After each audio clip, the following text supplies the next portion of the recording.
¿Qué tal, amigos y amigas de TVU Televisión de la Universidad de Concepción? Bienvenidos a esta nueva teleentrevista. Hoy vamos a hablar de la industria audiovisual. Y me acompaña, lo voy a presentar de inmediato, usted ya lo ve en pantalla, me acompaña, voy a decir su nombre completo, Patricio Escala Pierart. Él me ha pedido que lo llame Pato, así que le voy a decir Pato. Pato, ¿cómo está? Gusto saludarte. Bien, bien, todo muy bien por acá, Hugo. ¿Y tú? Aquí estamos en Concepción, pasando la pandemia con momentos muy, muy complejos. Bueno, Pato Escala, usted ya lo debe saber, él es productor de cine, es oriundo de nuestra zona, de Talcahuano, específicamente. El año 2016 ganó el Oscar junto a su equipo de trabajo con Historia de un oso.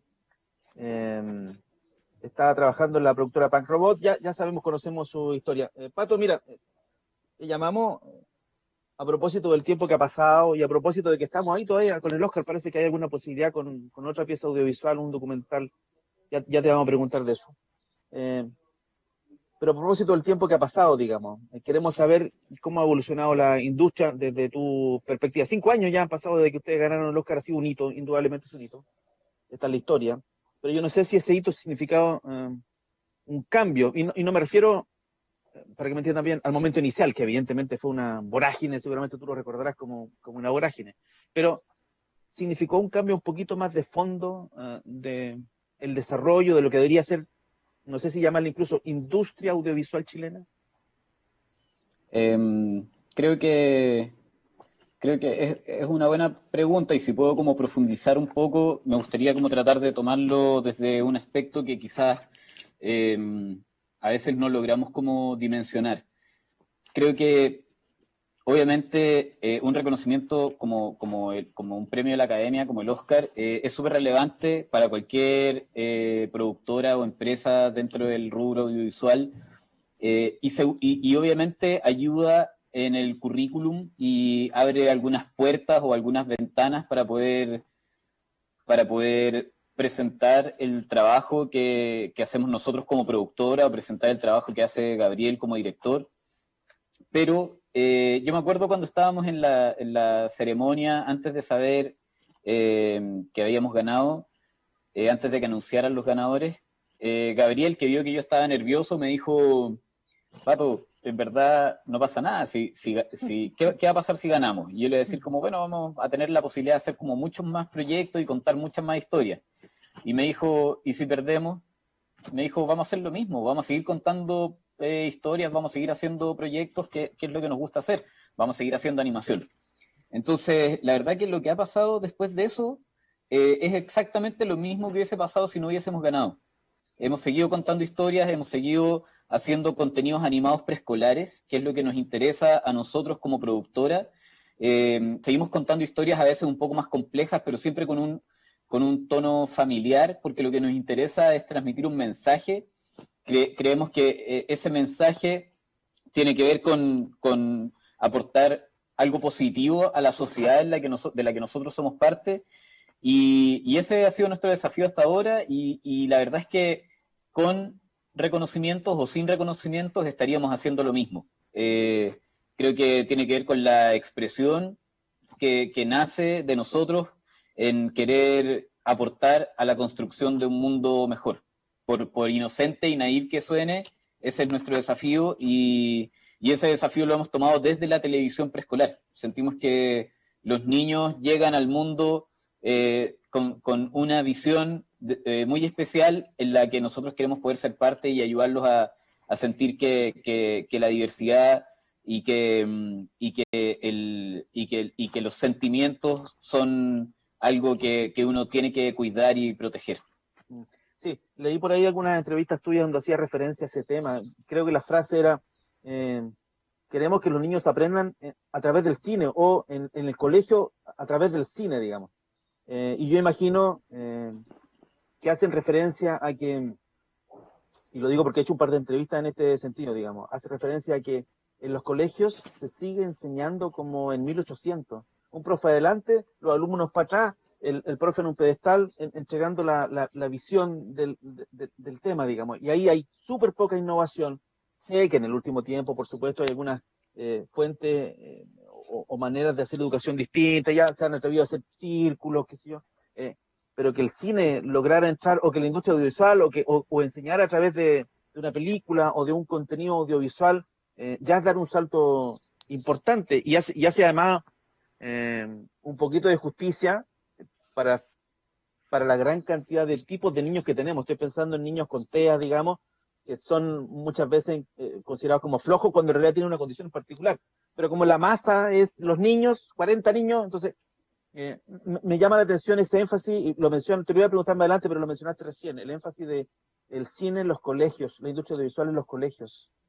Sí, yo creo que más allá de que sea solo la industria audiovisual, lo que pienso personalmente es que tenemos que aprovechar las herramientas tecnológicas que están a nuestro alcance o habilitar de que existan las herramientas tecnológicas para los niños y niñas que están en una etapa de formación escolar. Creo que todo se ha vuelto negocio, incluso la educación. Entonces, quizás es muy conveniente para quienes venden libros seguir haciendo libros, cuando quizás al Ministerio de Educación le costaría menos hacer una inversión de digitalización en todas las escuelas y liceos y que pueda como ampliar el espectro a nivel nacional de iluminar con Internet y digitalizar a todos estos niños para que puedan acceder al mismo contenido de forma online. No digo que no se vaya a pagar por los derechos de esos contenidos, porque obviamente quien escribe un libro merece recibir un derecho y un pago por lo que ellos han creado, es la forma en que pueden seguir creando.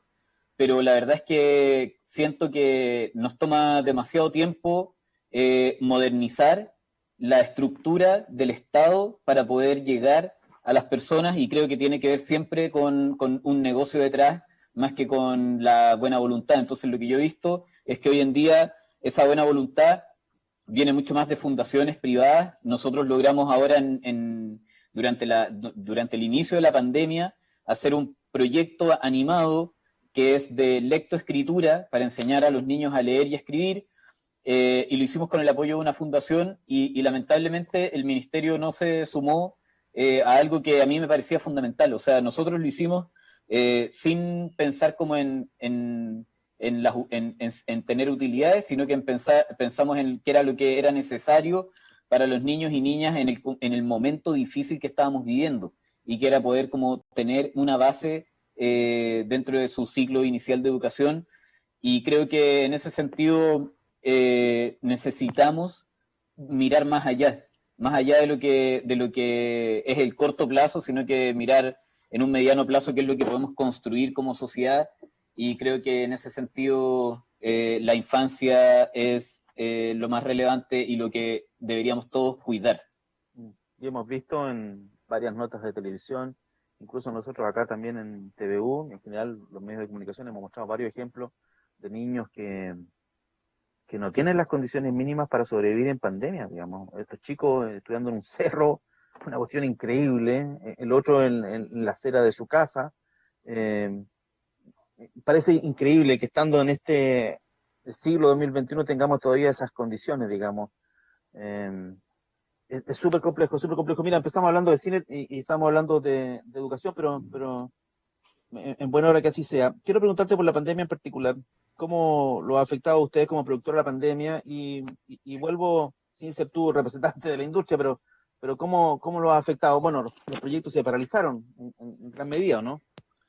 Bueno, creo que hay, dentro de la industria audiovisual, hay diferentes áreas o técnicas o disciplinas, como es el cine ficción, que es el que se hace con una cámara, filmando en exteriores o interiores, con actores y con todo un equipo detrás, que se ha visto muy afectado por la pandemia, porque esos equipos o desarrollan contenidos, series de televisión, películas, o desarrollan publicidad como comerciales o institucionales. Entonces, para ellos ha sido muy difícil y sé que han sido momentos complejos donde ha habido mucha incertidumbre. Por otro lado está toda la rama documental, que también depende un poco de lo mismo, pero a veces quizás al tener equipos más acotados o pequeños, o al ser trabajos más íntimos, han logrado seguir filmando en diferentes zonas del país y trabajando como en los proyectos que están haciendo. Y por otro lado está la animación, que al ser una disciplina tan digital hoy en día, la verdad es que nosotros cerramos la oficina el 14 de marzo del 2020 y recién la volvimos a abrir ahora a inicios de marzo del 2021. Entonces, y lo que estamos haciendo ahora en la oficina es prepararla para volver a trabajar desde nuestras casas. Entonces estamos ahora actualmente en la oficina, un grupo reducido que está como actualizando todos los equipos para poder seguir trabajando de forma remota desde nuestras casas hasta que podamos superar la pandemia. Creo que nosotros, como tenemos una estructura digital para trabajar, no nos costó tanto acostumbrarnos y pudimos seguir haciendo proyectos tanto de contenidos como de publicidad, con todo el equipo trabajando de forma remota y así pudiendo resguardarnos. Mira lo que te voy a preguntar. ¿Hay historias para contar en Chile? ¿Hay recursos en Chile para contar esas historias? Creo que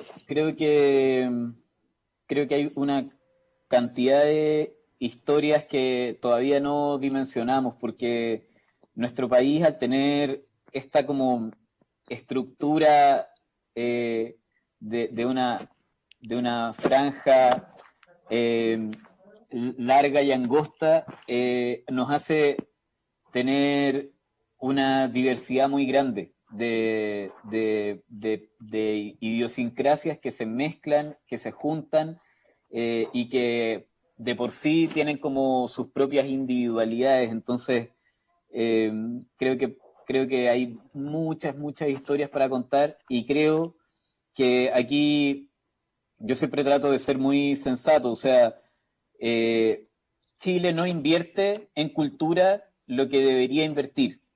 Esto independiente como de cualquier tipo de gobierno, izquierda o derecha, nunca ha invertido la cantidad de dinero que debería invertir. No es solamente ahora. Y siempre las áreas más dañadas son las de cultura, ¿ya? Es como si hay que sacrificar algo, bueno, sacrifiquemos cultura, total, no importa mucho. Es como esa la sensación que tengo yo. Exactamente. Pero tiene que ver, yo creo, por una falta de visión dentro de los planes de los gobiernos de construir un Estado que efectivamente posicione la cultura como un derecho de las personas. Ahora, si nosotros observamos la realidad de Chile con otros países de la región, creo que no estamos tan mal. Creo que tenemos recursos en diferentes áreas, en diferentes disciplinas, para poder realizar y para poder crear. También pienso que quien quiera crear y expresarse lo puede hacer sin un fondo. Entonces creo que son muchas las aristas cuando uno piensa que si es que existen historias o si es que esas historias se van a poder contar desde Chile. Yo creo que hay muchísimos ejemplos de autores y autoras nacionales que han logrado demostrar su talento y expresarse sin necesariamente tener recursos estatales o privados. Sí, claro, ahora tenemos estos aparatos y a través de estos aparatos podemos hacer lo que queramos en el fondo. Tenemos un documental, ahora que está siguiendo el mismo camino que siguieron ustedes, ya fue seleccionado, El Agente Topo de Maite Alberdi. Yo vi la película hace algún tiempo y la encontré, bueno, extraordinaria, toca una fibra que a todos nos llega un poco. Ahora, entra la película Maite Alberdi, no sé si la viste, supongo que sí, entra la película de una manera distinta. Nosotros que hacemos prensa, cuando vamos a ver estas noticias de los abuelitos abandonados, entramos de una manera súper dura, eh, mostrando muchas veces la miseria, qué sé yo, o la ilegalidad. Pero Maite entra desde otro punto de vista, entra de una visión casi simpática, y de a poco nos va contando la historia y de a poco vamos entendiendo un poco cómo funciona la vida. al interior de un hogar de ancianos. ¿Qué te parece la película cuando la viste? ¿Qué te pareció? Y bueno, desde tu perspectiva de evaluador de los Oscars, porque no sé si está evaluando los Oscars o no, pero sé que ustedes pasaron a formar parte de los evaluadores un poco después de ganar el Oscar. Entonces, ¿qué posibilidades les ven en definitiva?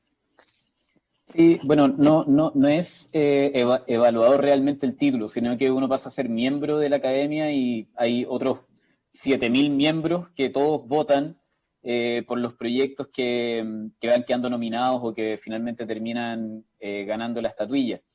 Yo creo que dijiste algo que es muy clave, que tiene que ver la forma en que Maite retrata una realidad que a veces nos es indiferente o que a veces preferimos evitar o evadir. Entonces, creo que induce como de una forma muy hábil a plantear una situación que uno primero la ve en un tono de comedia para después retratar esta situación de una forma emotiva, sin un mayor juicio de valor, sino que tratando de explicar cómo el agente topo percibe el único daño que tiene la persona a la que le han encargado espiar. Entonces, Que es el abandono en el fondo, digamos.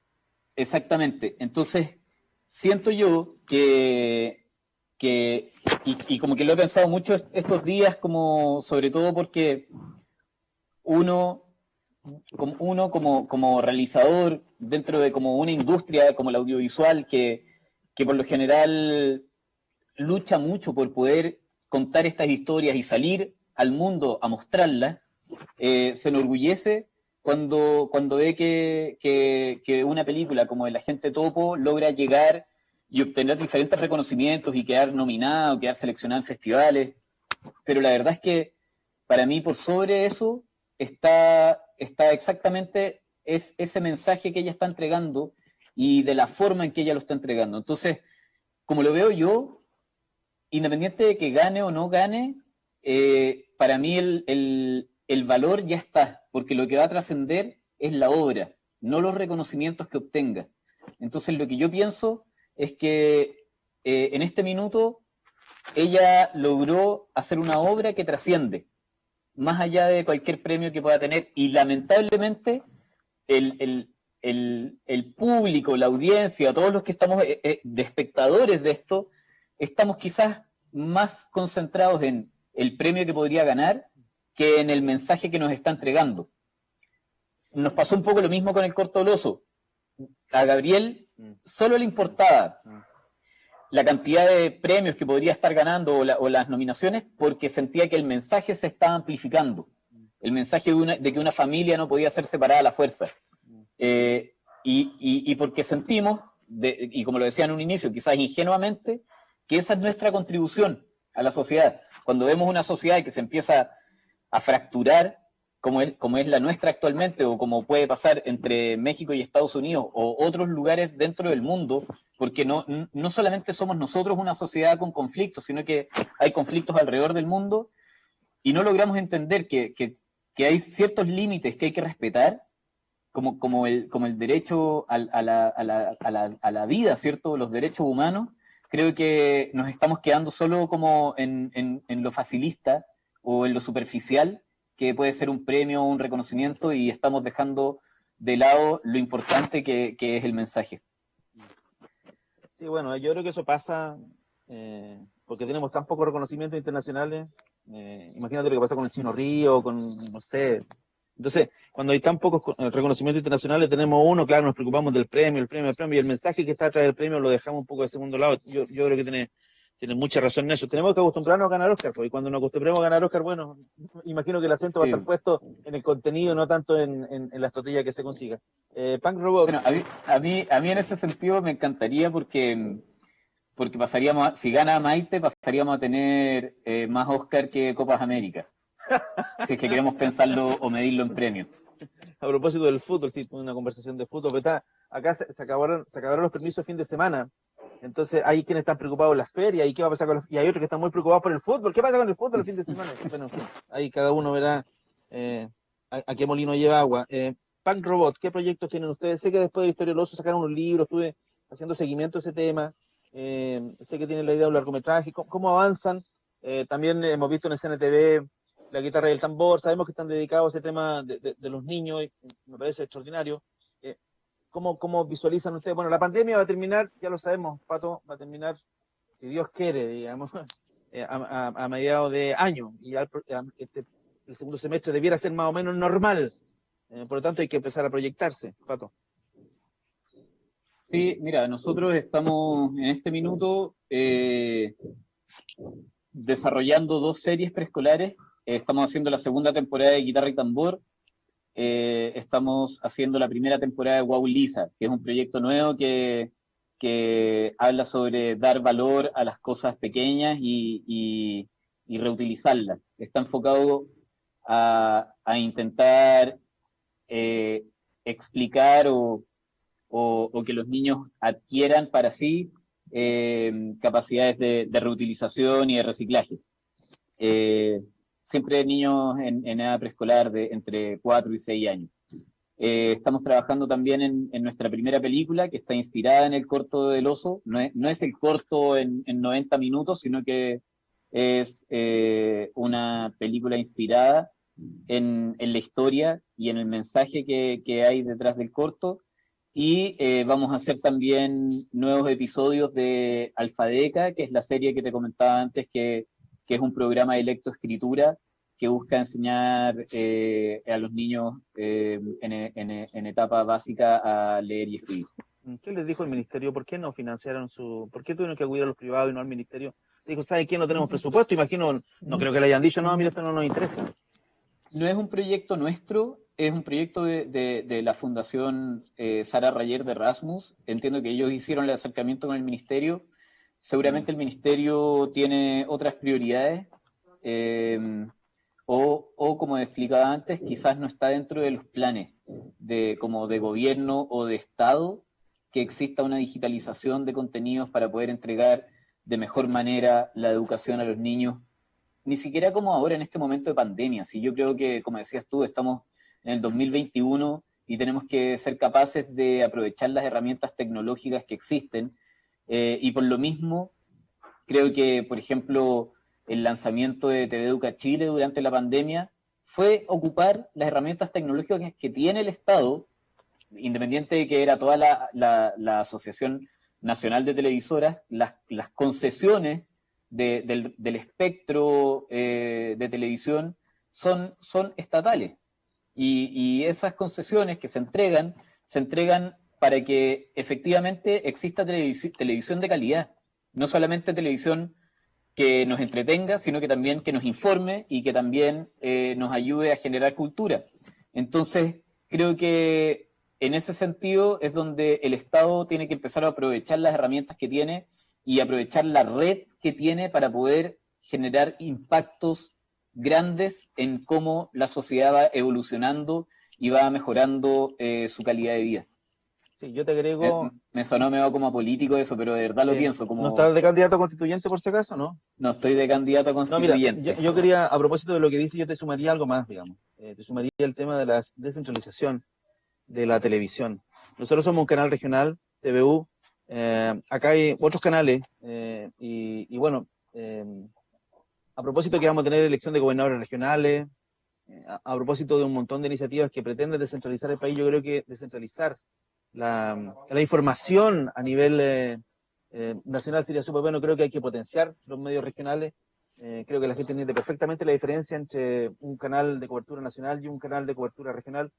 Es muy raro para la gente de Puerto Natales sintonizar un canal de televisión y que te cuente que hay un problema en el metro tanto y que está la escoba en Santiago. ¿Qué le interesa eso a la gente de Puerto Natales? Entonces, ahí yo creo que también nos falta una patita, y recursos, por supuesto, porque la televisión es cara, hay que pagar, pero creo que tenemos que jugar un rol también los medios. Y ya que tú eres del DUOC y estudiaste aquí en el DUOC, tu percepción, para terminar ya, estamos pasados la hora, tu percepción de lo audiovisual en regiones. Nosotros tenemos el Festival de Cine de Lebu, que ya es uno de los festivales más grandes del país. pero faltan más iniciativas como eso, ¿no?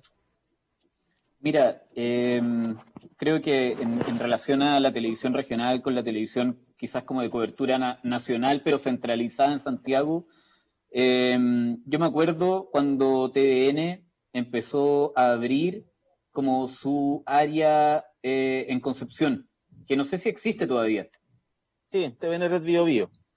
Claro. Y yo pensaba, ¿por qué no asociarse con los canales regionales en vez de abrir y montar toda una infraestructura?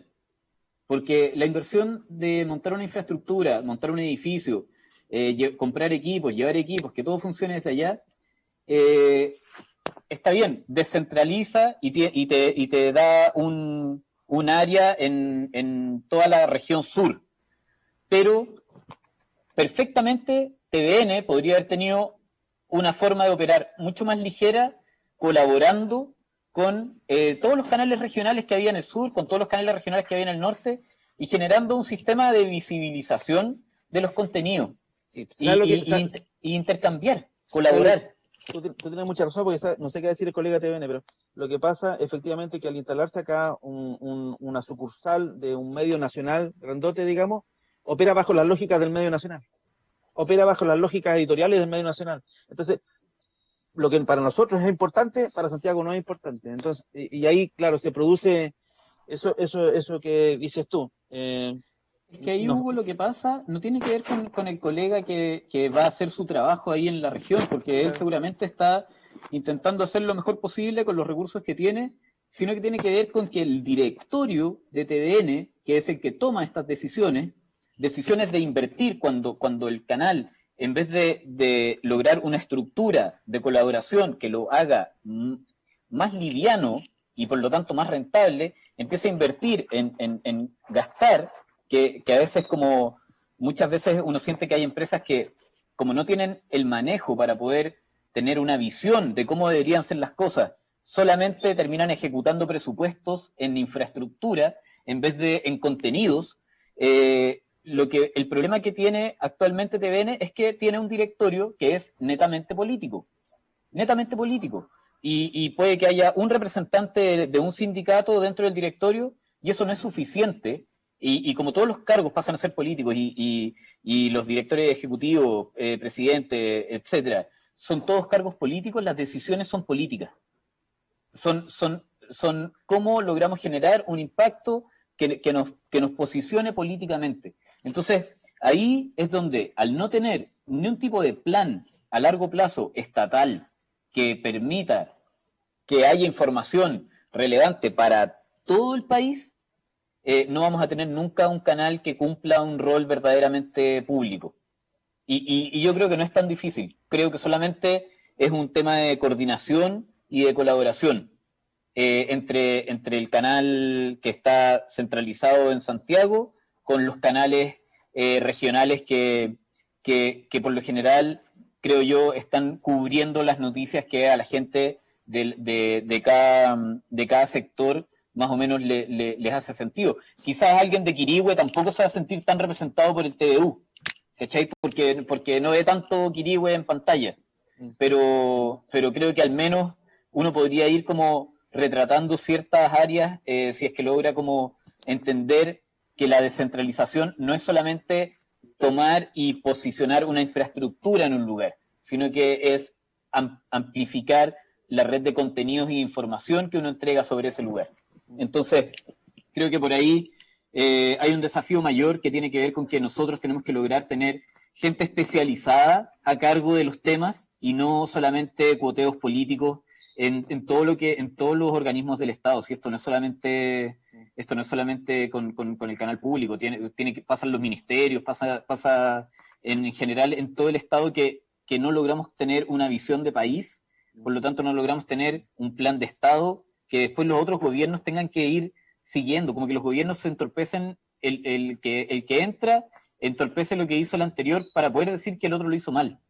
Y nos perjudican a nosotros, como que es lo que yo siento que al final es el gran error que cometen los políticos, como no pensar en las personas y solamente pensar como en el beneficio a corto plazo. Entonces eso, creo que por ahí es donde están los cambios actuales que tenemos que lograr y pienso que desde la cultura nosotros también podemos ser un aporte a que eso cambie. Y al menos siento que en el momento actual que estamos viviendo hemos logrado que al menos las personas sientan de nuevo que pueden pelear por sus derechos. Como que antes creo que había un miedo todavía a poder como expresarse. Y creo que al menos hoy en día eso se perdió. Bueno, has retratado la historia de nuestro país de los últimos 10 años, más o menos, con la molestia que hay en las personas. Solo comentarte que, bueno, tenemos TVN Red Bio Bio, están los colegas acá, teníamos Canal 5 o Canal 13, Canal 5 en la época nuestra, hace algunos años atrás, Canal 13 ya cerró la corresponsalía acá, se quedaron con un equipo nomás, y está la tendencia creciente de ir cerrando cada vez más la corresponsalía. Lamentablemente, esa es la tendencia que yo siento que existe en la industria de los medios de comunicación, lamentablemente. Pero nosotros estamos acá y pretendemos seguir acá, y acuso recibo lo de Quirihue, fíjate que eso no es tan falso, efectivamente, y lo que estamos haciendo es tratar, no, en serio, y lo que estamos haciendo es tratar de establecer convenios nosotros con medios locales para la zona de la provincia de Arauco, para la zona del cercano interior, Quirihue, Coelemo, toda esa zona, y también para la zona de la provincia de Biobío. Esa es una de nuestras metas este año, así que bueno, estamos en línea. Mira, Quiero agradecer, Pato. Yo mencioné Quirihue porque ahora que estuve en la región en el verano, dimos una vuelta por el Valle Litata, precioso, que siento que tiene como toda una mística. Pasamos por Guarilihue, recorriendo las diferentes viñas que hay de estas parras de rulo, que son parras de como que están a ras de piso. son Y creo que hay centenarias. gente, sí, y creo que hay gente haciendo cosas súper interesantes. Y hay historias. Entonces, cuando tú me decías como, ¿crees que hay historias? Hay historias, solo que están ahí y es nuestro deber ir a buscarlas. Me acuerdo ahí en Guarilihue había una señora de apellido Torres, que con su marido, que es de apellido Torres, se propusieron plantar paltos en Guarilihue. Y tienen no sé cuántos paltos, y ella nos decía como, la gente pensaba que estábamos locos poniendo paltos acá. Y que el palto gastaba mucha agua, y dijo, pero acá en la zona no es así. Y ella tiene sus paltos, tiene su aceite de oliva, y pasamos por ahí, y la verdad es que todas esas historias de personas que tienen un sueño y que lo logran en base a esfuerzo, para mí siempre va a ser emocionante escucharlas, como aunque uno no las termine viendo en una película, en un corto, en un documental, ya escucharlas de la boca de esas personas es emocionante y vale la pena. Entonces vale la pena ir y descubrir nuestras historias porque están ahí. Solo que tenemos que conocerlas. Sí, mira, nosotros humildemente acá en el canal hicimos un proyecto, postulamos a fondo de medio y se llamó ese proyecto Ramales, y recorrimos el ramal que recorría hicimos el ramal que recorría la costa del Biobío y que se introducía por esos sectores del cercano interior, Quirihue, Coelemo, todos esos lugares, hasta llegar a Chillán. Y la verdad que fue un muy exitoso, un descubrimiento. Mucha gente quería recordar esas cosas, y efectivamente hay un montón, pero un kilo de historia, pero falta tiempo y falta recursos para poder contarla. Pero te cuento esa historia de Ramales que fue muy exitosa. Pato, te quiero agradecer. Hemos conversado con Patricio Escala Pierat, Pato Escala, productor de cine, ganador del Oscar con Historia de un Oso, junto a su compañero, el señor Osorio, de la productora Pan Robot. Ha sido una conversación muy entretenida. Hablamos de todo un poco, de la industria audiovisual, incluso hasta de política nos metimos un poquito. Me quedo con el tema de la educación, extraordinariamente relevante. Creo que por ahí va el camino, y ojalá que quienes están ahí arriba tengan una concepción de Estado, maduren, entiendan que esto no es a 4 años, sino que a 15, 20 años, y para que mejoremos nuestro sistema de educación. Muchas gracias, Pato. Así creo yo que tiene que ser. Gracias a ti, Hugo. Que esté muy bien. Chao. Chao, chao.